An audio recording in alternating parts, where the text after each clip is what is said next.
we were discussing about diffraction last time, right? And because of some disturbance in between, I could not record that class properly. I would give you a definition and would define the phenomena of diffraction today also. So, diffraction is actually deviation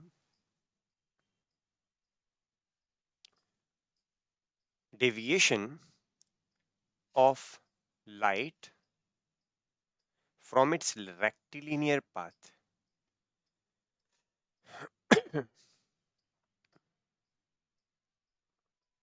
From its rectilinear path. Newton's corpuscular theory के हिसाब से ये माना जाता था कि अगर मान लीजिए आपके पास एक लाइट सोर्स है, this is a light source for example, then light will travel in straight line from this particular source. Okay, the light will travel in straight line from this particular source. But soon after, it was assumed that okay, we can consider light is traveling in rectilinear path, जैसा कि आप geometric axis में use भी करते हैं lenses या mirrors के लिए. You consider that light is travelling in straight lines और रेक्टिलिनियर पाथ. कुछ ऐसे एनोमलीज या कुछ ऐसे अजीब चीजें ऑब्जर्व करने को मिली जब लाइट को इंसिडेंट कराया गया through a very small aperture, या लाइट टकरा कर जाती है थ्रू वेरी शार्प एज. तो एक तरीका तो ये है that you consider a sharp edge over here. और इस स्क्रीन पर अगर मैं देखूं और यहां से मान लीजिए मैं कोई लाइट डाल रहा हूं, this is a source of light, तो होगा क्या?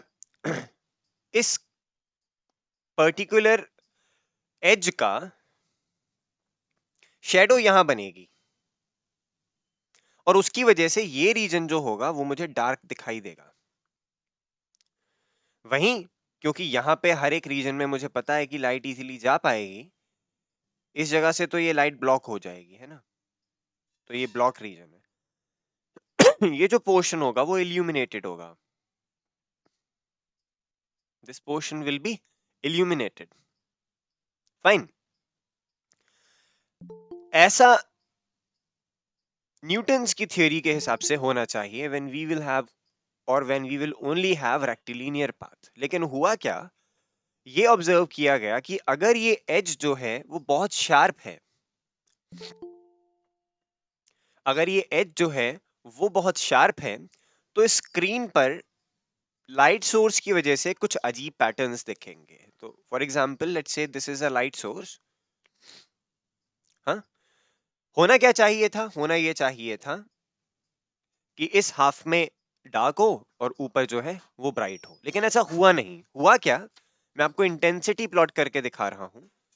यहां तो इंटेंसिटी थी बिल्कुल जीरो, और जस्ट इस पॉइंट के ऊपर, यानी यहां इस पॉइंट से जस्ट नीचे, इंटेंसिटी जीरो के बजाय कोई पॉजिटिव वैल्यू हो जाती है और फिर यहां बढ़ती है और ये ऐसे जीरो जीरो और धीरे धीरे ऐसे होती चली जाती है.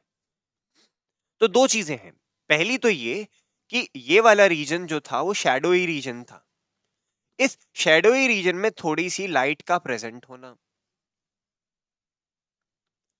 ठीक है, इस शैडो रीजन में थोड़ी सी लाइट का प्रेजेंट होना, और दूसरा है इस टोटली इल्यूमिनेटेड रीजन में फ्रिंजेस का आना, यानी fluctuation in the intensity from maxima to minima, from maxima to minima. और जैसे जैसे आप इस एज से दूर होते जाएंगे वो यूनिफॉर्मली इल्यूमिनेट होता जाएगा. ठीक. This is the phenomena which was observed in 1665 by Grimaldi. Okay, this was observed in 1665 by Grimaldi. अब ना केवल ऐसे, बल्कि इससे रिलेटेड कई सारे एग्जाम्पल्स जो रियल लाइफ में देखने को मिलते हैं वो भी मैंने जिक्र किया था कल आपसे क्लास में. एक एग्जाम्पल था boundary of sunlight around mountains before sunrise. मान लीजिए ये कुछ पहाड़ हैं, सूरज निकलने से पहले ही इन पहाड़ों के किनारी पर या कॉर्नर्स पे या बॉर्डर्स पे एक उजाला सा दिखने लगता है। ये डिफ्रैक्शन की वजह से, बिकॉज लाइट तो स्ट्रेट लाइन में आती है, उचक के वैसे बाहर क्यों आ रही है? एक एग्जाम्पल ये हो सकता है क्योंकि सन बहुत डिस्टेंट पे है, तो वहां से सन के लिए ये बहुत छोटा रहता है। दूसरी चीज, कल मैंने आपको एक प्रैक्टिकल रियल लाइफ एग्जांपल बताया था। In case you are carrying a hanky with you, right now I am not carrying a hanky with you, if you take a handkerchief, उसको अपनी आंखों पे रख के कमरे में किसी बल्ब की तरफ अगर आप देखें, तो आपको क्या दिखाई देगा? You would see something like this, एक डार्क, सॉरी, एक ब्राइट सा सर्कल होगा, वो CFL या LED या बल्ब किसी की वजह से, और फिर उसके बाद में एक हल्का सा ऑरा होगा जो मिक्स कलर का होगा, कुछ कलर्ड पैटर्न्स दिखेंगे, क्योंकि मैं मान रहा हूँ कि वो व्हाइट लाइट है, तो हमें ब्लू ग्रीन रेड ऐसा कलर्ड पैटर्न दिखेगा। आप अभी अगर बैठे हैं अपने रूम में तो करके देख सकते हैं और मुझे बता सकते हैं whether you are able to see that और नॉट। देखा आपको?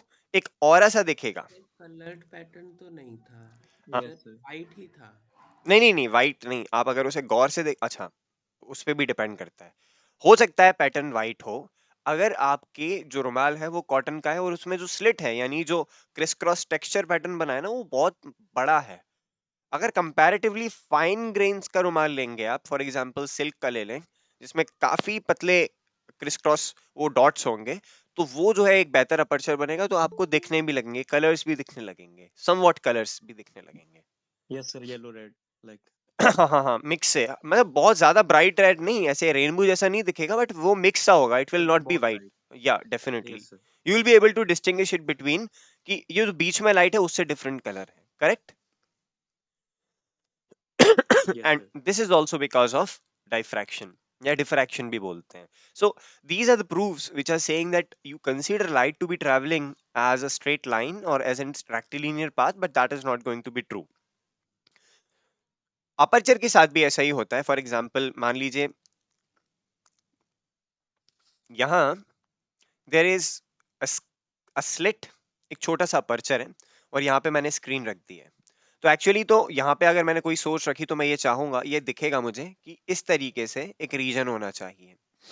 फाइन। क्या इसके नीचे सब कुछ ब्लॉक रहे और यहाँ मुझे एक सेंट्रल ब्राइट स्पॉट मिले? ऊपर सब कुछ ब्लॉक हो जाए, यहाँ सेंट्रल ब्राइट जो है स्पॉट मिले, तो ये ब्राइट होगा क्योंकि यहाँ लाइट आई है, और ये दोनों डार्क होंगे। सॉरी। अब ना केवल ऐसे, अगर आप इंटेंसिटी भी प्लॉट करें ना, तो ये कुछ इस तरीके से होगा। या तो इन बिटवीन तो ये इंटेंसिटी जो है ऐसी होगी, उसके बाद ये इंटेंसिटी इसी रीजन में ही कम हो जाएगी, फिर बढ़ेगी, कम हो जाएगी, फिर बढ़ेगी, सेम, कम हो जाएगी, बढ़ेगी, कम हो जाएगी, बढ़ेगी, और फिर एकदम से कम हो जाएगी। तो ये इंटेंसिटी का प्लॉट है एक तरीके से जो मैं बना रहा हूं, और आप देखें कि ये ऐसा नहीं है, ये ऐसा नहीं है, स्टेप प्रोफाइल नहीं है। ये कैसी प्रोफाइल है स्टेप प्रोफाइल के बजाय? There is some mixture of it. यहाँ हमने देखा कि ये यहाँ से ये कम हो गई, फिर बढ़ी, फिर ऐसे कम हो गई, फिर बढ़ी, और ये ऐसे कम होती हुई बढ़ती हुई जा रही है और फिर खत्म होती है। तो ये भी डिफ्रैक्शन की वजह से हो रहा है। तो अब आप लिख सकते हैं कि अगर इतने सारे फैक्ट्स हमने देखे, तो on the basis of these facts we can say that the alternate variation in intensity of light, तो मैं ये लिखता भी जाता हूं साथ के साथ, कल मैंने ये डेफिनेशन लिखाई थी बट कहा था कि I will repeat it. The alternate variation in the intensity of light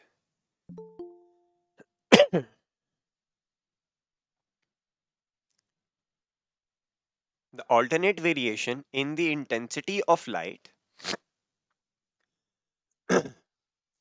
outside the geometrical shadow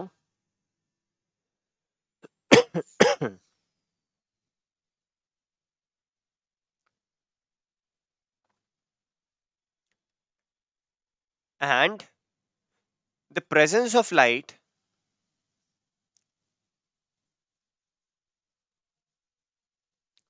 within the geometrical shadow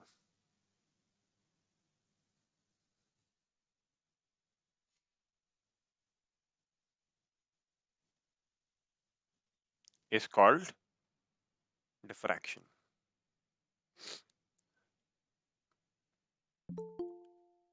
fine.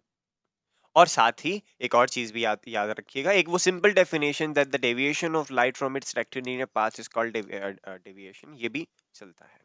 Okay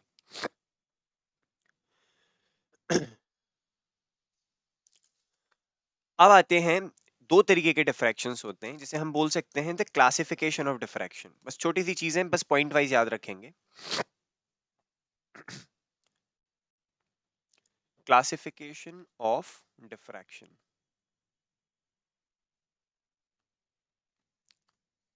दो तरीके का डिफ्रैक्शन है। हम लोग आपके सिलेबस में केवल एक ही तरीके का पढ़ेंगे। एक कहलाता है फ्रेनेल क्लास ऑफ डिफ्रैक्शन, एक है फ्रॉनहोफर।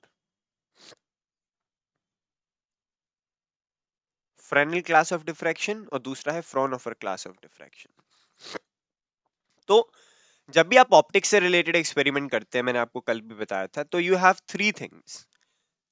एक होती है आपकी सोर्स, एक होता है आपकी स्क्रीन, ये तो होती ही होती है। अब किस तरीके का एक्सपेरिमेंट है, जैसे मान लीजिए लेंस वाला एक्सपेरिमेंट है, मिरर वाला एक्सपेरिमेंट है, इन सब पे अलग अलग चीजें जो है वो डिपेंड करती हैं। बट जिस तरीके का एक्सपेरिमेंट हम अभी करेंगे उसमें ये चीज और होगी, अपर्चर। यानी डिफ्रैक्शन का एक्सपेरिमेंट करना है तो दो तीन चीजें होनी चाहिए, स्क्रीन, सोर्स और अपर्चर। जब स्क्रीन और अपर्चर, सोर्स और अपर्चर, यानी आपके पास एक सोर्स होगी, एक अपर्चर होगा और एक स्क्रीन होगी, इनके बीच का डिस्टेंस जो है वो फाइनाइट है। यानी सोर्स और स्क्रीन के बीच का डिस्टेंस, सोर्स और अपर्चर के बीच का डिस्टेंस, अपर्चर और स्क्रीन के बीच का डिस्टेंस, स्क्रीन और सोर्स के बीच का डिस्टेंस फाइनाइट है। तब जब डिफ्रैक्शन होता है उसे हम बोलते हैं फ्रेनेल क्लास ऑफ डिफ्रैक्शन। उसकी थ्योरी ही अलग होती है, ठीक है, उसकी थ्योरी बिल्कुल अलग होती है। फिर आता है एक ऐसा डिफ्रैक्शन पैटर्न या एक ऐसा डिफ्रैक्शन जिसमें इस सोर्स, अपर्चर या स्क्रीन, इनके बीच के जो डिस्टेंसेस हैं वो होते हैं इनफिनिट। ओके, यहां दोनों ही फाइनाइट होने चाहिए, यहां कोई भी एक इनफाइनाइट हो गया तो फ्रॉनहोफर कहलाएगा। ओके, इफेक्टिवली इनफिनिट बोलेंगे that the distance between source and aperture and the distance between aperture and screen is effectively infinite. अगर कोई बीम ऑफ लाइट है वो इंफिनिटी से आ रही है तो उसका नेचर कैसा होता है, वो कैसी होती है? इंफिनिटी से आने वाली रेस कैसे आती है? Parallel. Hope you remember that. तो हमारे पास जो बीम होगी वो पैरेलल होगी। और दूसरा अगर कोई पूछे कि एक और डिफरेंस बताइए फ्रेनेल और फ्रॉनहोफर क्लास ऑफ डिफ्रैक्शन में, तो ये इन जनरल नहीं है बट आप मान सकते हैं ज्यादातर फ्रेनेल क्लास ऑफ डिफ्रैक्शन जब होता है, क्योंकि स्क्रीन और अपर्चर या सोर्स और अपर्चर आसपास ही होते हैं, तो इनमें जो वेव फ्रंट होता है लाइट का वो या तो स्फेरिकल होता है, ओके, या तो स्फेरिकल होता है या फिर होता है सिलिंड्रिकल। या तो स्फेरिकल होता है या होता है cylindrical. Vishal Singh, yes definitely the recording will be provided, don't worry about it. अब स्फेरिकल और सिलिंड्रिकल कैसे होता है, मैं कह रहा हूं कि ये जो अपर्चर है इसके करीब ही एक सोर्स रखी हुई है। For example this is a point source, now you understand कि ये पॉइंट सोर्स है, तो इससे निकलने वाला वेव फ्रंट कैसा होगा? स्फेरिकल। ओके, और अगर मान लीजिए स्लिट सोर्स थी, यही चीज सामने से देखने में ऐसी होती तो इससे निकलने वाला wave front would have been cylindrical. तो फ्रेनेल में वेव फ्रंट या तो स्फेरिकल होता है या सिलिंड्रिकल होता है ज्यादातर। वहीं फ्रॉनहोफर में अगर देखें तो क्योंकि इंफिनिटी से आ रही है ना भाई, इंफिनिटी से पॉइंट सोर्स से भी लाइट आएगी, तो अगर होगा स्फेरिकल वेव फ्रंट तब भी वो प्लेन जैसा दिखेगा, तो इफेक्टिवली प्लेन वेव फ्रंट होता है। ओके, अब एक जो है सोर्स यहां से आ रही है, मैंने उसको यहीं देखा तो मुझे पता चलेगा कि हाँ भाई यहाँ पे कुछ स्फीयर है, ऐसा, सॉरी, ये सोर्स है, मैं यहाँ देखूंगा तो मुझे लगेगा हाँ भाई यहाँ कोई स्फीयर है, और मैं इस जगह देखूंगा तो वो स्फीयर इतना बड़ा हो जाएगा कि मुझे तो लगेगा नहीं नहीं साहब ये तो प्लेन जैसा है। तो वो इफेक्टिवली इन्फिनिटी से आ रही है, तो radius of curvature would become infinity. so that plane का रेडियस ऑफ कर्वेचर इन्फिनिट होता है। तो वो इन्फिनिटी प्लेन लाइट दिखेगी हमें, जो लाइट का वेव फ्रंट होगा वो कैसा होगा, प्लेन वेव फ्रंट होगा। तो ये जो है मैं कहूंगा इंट्रोडक्टरी पार्ट है। ये मेरा ख्याल से आपको एनसीईआरटी में या आप जो बाकी सप्लीमेंट्री बुक्स पढ़ते हैं उसमें भी कुछ कुछ मिलता जुलता दिखता है, और आप ले सकते हैं वहां से भी। अब हम आते हैं हमारी एक्चुअल थ्योरी पे। तो एक इंपॉर्टेंट मैथमेटिकल प्रूफ है जो डिफ्रैक्शन के लिए बहुत इंपॉर्टेंट है, वो हम आज करेंगे। मैं ये वाली रिकॉर्डिंग यहीं पॉज करता हूं, फिर दूसरी रिकॉर्डिंग नहीं बनाएंगे, ठीक है।